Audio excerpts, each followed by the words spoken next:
गीता का सबसे गहरा रहस्य शब्दों में नहीं बल्कि मौन में छुपा है। श्री कृष्ण ने जो कहा उससे अधिक महत्वपूर्ण वह है जो उन्होंने मौन में छोड़ा।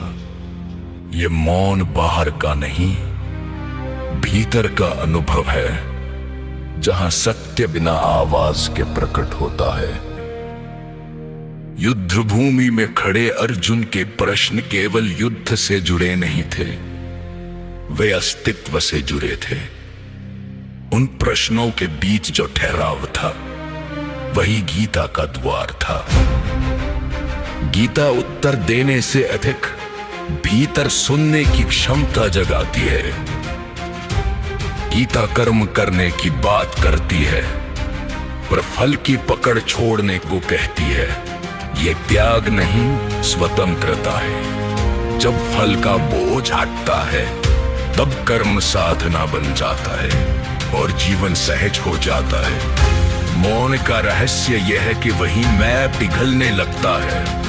गीता का योग आसनों में नहीं, अहंकार के विसर्जन में है। जहां कर्तापन मिटता है वही कृष्ण की उपस्थिति स्पष्ट होती है।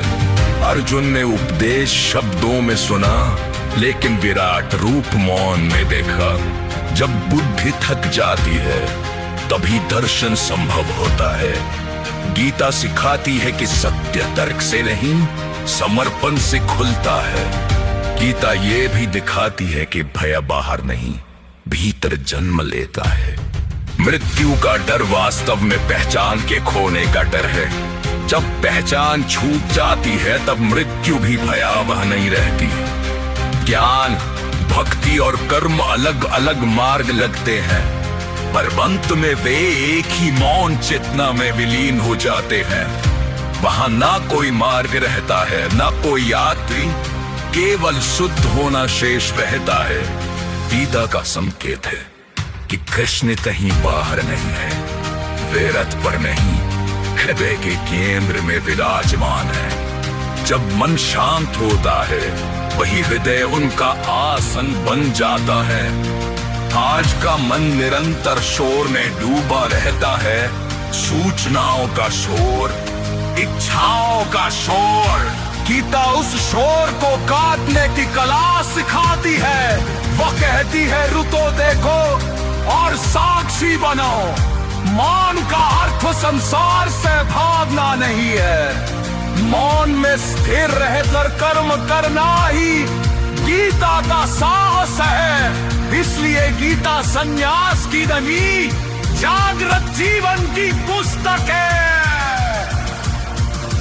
गीता का रहस्य किसी दर्शन या सिद्धांत में सीमित नहीं है।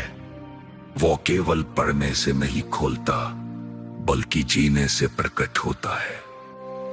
अनुभव के बिना गीता अधूरी रहती है। कृष्ण का उपदेश किसी एक युग के लिए नहीं था। जब भी मन द्वंद्व में फंसता है वही गीता घटित होती है। हर मनुष्य के भीतर एक कुरुक्षेत्र है।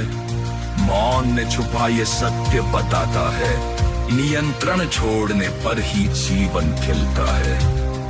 गीता हमें नियंत्रण नहीं सहभागी बनाती है। भरोसा आते ही जीवन का प्रवाह स्वयं रास्ता दिखाता है। गीता का अंतिम संकेत किसी श्लोक में नहीं, गहरी शांति में है। जब प्रश्न गिर जाते हैं और खोज थम जाती है तब जो शेष रहता है वही गीता है। इसलिए गीता को समझने के लिए पढ़ने से अधिक ठहरना आवश्यक है। मौन में बैठकर श्वास को देखते हुए भीतर बुद्ध की शांति को पहचानिए। यही वह रहस्य है जो आज भी मौन में छुपा है।